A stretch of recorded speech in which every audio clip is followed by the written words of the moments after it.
So this is another common reason why you are failing IV insertion every now and then, is that you're inserting an angle, you're inserting the cannula an angle where two veins meet. You can see here there is an angle where two veins meet. So here is the common reason in which you are always failing or bad in IV insertion. Make sure you avoid inserting an angle where two veins meet. Make sure you have to avoid that. So that is another common reason why you are always failing IV cannulation.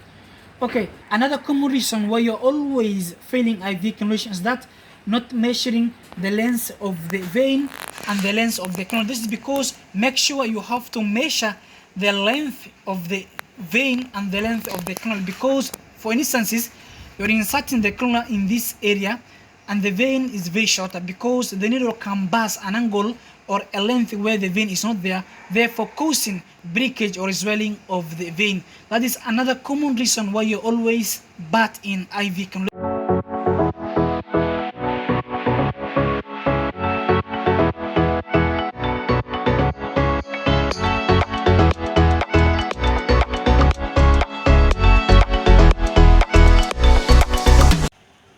Hi there, welcome back. In today's video, in this tutorial, I just want to explain 5 reasons why you are bad in IV cannulation. So in today's video, I just want to show you 5 reasons why you are bad in IV cannulation, the reason why you miss IV insertion. So before you start, make sure you gather all the necessary supplies that you need to perform the procedure. For instance, you may need IV cannulation, different size, that is the 22 gauge cannula or the 24 gauge cannula. You need a syringe together with a needle for you to administer the drug to the patient or to flush the cannula. You will need an alcohol swabs for you to clean the vein. You will need a cotton wool for you to apply pressure on the area where you have given the shot. You will need examination gloves for you to use as a tourniquet. You will need IV medication for you to administer to the patient. You will need a hand sanitizer for you to clean your hands. So before you start, make sure you start by introducing yourself to the patient, you explain the procedure to the patient, you gain consent to continue. So in today's video, I will show you 5 common reasons why you are bad in IV cannulation. So the first step is, make sure first you apply a tourniquet. Make sure you apply a tourniquet first. Then what you do, the first mistake you are always doing, that's the reason why you are bad in IV cannulation, is that you are not doing a lot of retraction or flexibility of the vein for you to insert the needle. This is because, let me explain this to you, because this is the IV cannulation. So I removed from the packaging. Then what you do, you can see the vein can simply roll from side to side. So this is number 1 mistake you're always doing. That's the reason why you are bad in IV insertion. Make sure first, before you insert the cannula into the vein, ensure that you do a lot of retraction. So this is how you can do a lot of retraction. So the vein is very flexible, so you can easily insert the needle into the vein without rolling from side to side. So make sure you retract back the skin for the vein to be intact. You can see it is intact. It's difficult for the vein to roll from side to side. That is number 1 you're supposed to avoid whenever you are performing IV insertion. Okay, the second reason why you are bad in IV cannulation is that not selecting the size of the cannula depending on the size of the vein. This is because, assume you are performing IV insertion with a very thin vein and you are using the 22 gauge or the 20 gauge or the 18 gauge or the 16 gauge. So that's gonna cause a swelling of the vein or breakage. So it will be difficult for you to perform the IV insertion, so the vein can swell. So that is another mistake you're always doing whenever you are performing IV insertion. Make sure you have to consider the size of the cannula and the size of the vein. The other common reason why you are failing IV insertion is because you have not mastered the procedure several times. So performing IV insertion requires mastering the technique several times for you to be a master in IV insertion. Make sure you have to do a lot of IV cannulation for you to master the procedure. Another common reason why you are failing IV cannulation is that inserting a vein where two valves meet. So this is another common reason why you are failing IV insertion every now and then, is that you're inserting an angle, you're inserting the cannula an angle where two veins meet. You can see here there is an angle where two veins meet. So here is the common reason in which you are always failing or bad in IV insertion. Make sure you avoid inserting an angle where two veins meet. Make sure you have to avoid that. So that is another common reason why you are always failing IV cannulation. Another common reason why you're always failing IV cannulation is that not measuring the length of the vein and the length of the cannula. This is because make sure you have to measure the length of the vein and the length of the cannula, because for instances you're inserting the cannula in this area and the vein is very shorter, because the needle can pass an angle or a length where the vein is not there, therefore causing breakage or swelling of the vein. That is another common reason why you're always bad in IV cannulation. Make sure you have to compare the size of the vein and the size of the cannula. Make sure they must match. So that is another common reason why you're always failing IV cannulation, and make sure you avoid that.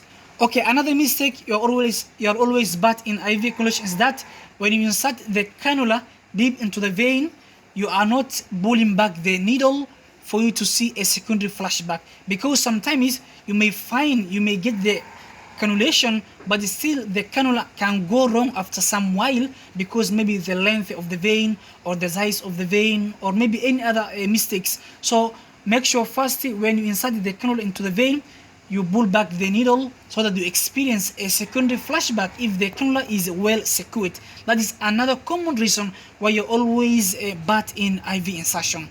Okay, let us proceed. First, what you do, you get an alcohol swabs. Make sure you clean the vein first. Then what you do, you allow the skin to dry first. So this is how you are going to do retraction. So you retract back the skin. So this is how you are going to perform. You insert 15 to 45 degree angle deep into the vein. Another common reason why you are failing IV cannulation is that not inserting the right angle into the vein. So for instance, if you insert the cannula deep into the cannula, you may hit a bone. So that can cause breakage or maybe swelling of the vein. Or maybe you are inserting the cannula below the skin. This can also cause a sharp pain to the patient, and you may fail to perform the procedure. That's another common reason why you're always bad in IV insertion. Make sure you have to insert the right angle into the vein. So this is how you are going to insert. Make sure you insert 15 to 45 degree angle into the vein. Make sure when you insert, you have to go through to the vein. So that is the procedure you are supposed to follow. So this is how you are going to perform. Make sure you insert 15 to 45 degree angle into the vein.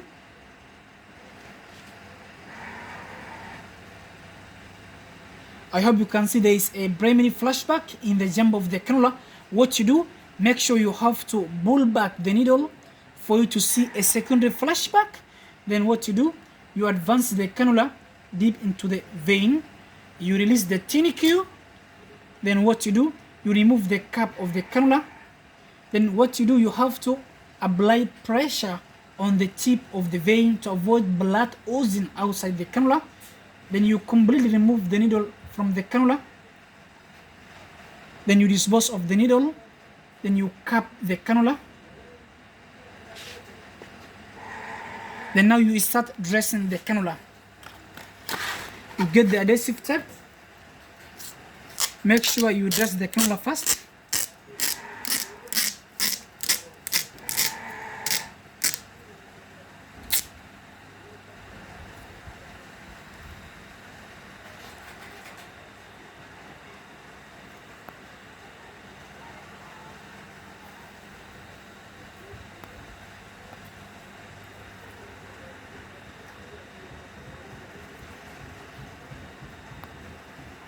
You get another piece of adhesive tape.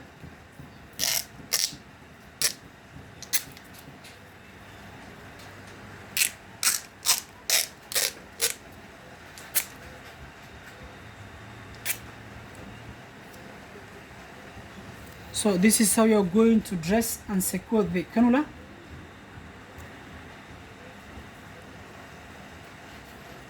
I hope you can see. Then make sure you have to label the date in which you have performed the IV cannulation. Then what to do, now you get your medication. Make sure you dilute your medication for you to administer to the patient. You remove the syringe from the packaging. You attach the 21 gauge needle.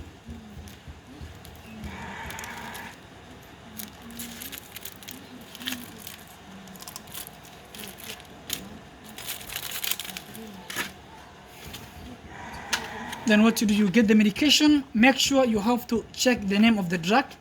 That is esomeprazole, sodium for injection, 40 milligram for IV use only. You are supposed to give the drug through intravenous use. Then what to do, you have to check the expiry of the drug. You have to check method of dilution. You are supposed to reconstitute with 5 ml of sterile sodium chloride together with the vial. Then you open the packaging of the drug. So this is what you will find. You will get 5 ml of sodium chloride. You will get 1 vial containing esomeprazole. Then what you do, you get an alcohol swabs. Then make sure you flip off the plastic vial. You get the syringe. Make sure you withdraw the sodium chloride from the plastic vial.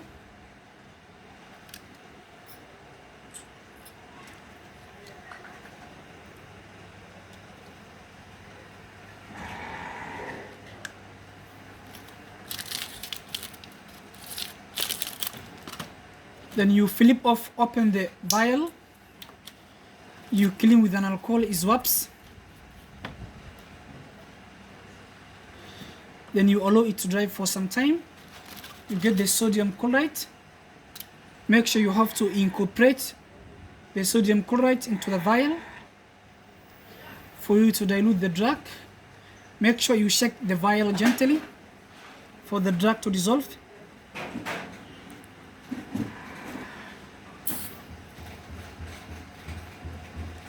Then what you do, make sure you put equal amount of air into the vial. You inject it into the vial. Then you hold the vial horizontally. Make sure you withdraw the drug from the vial.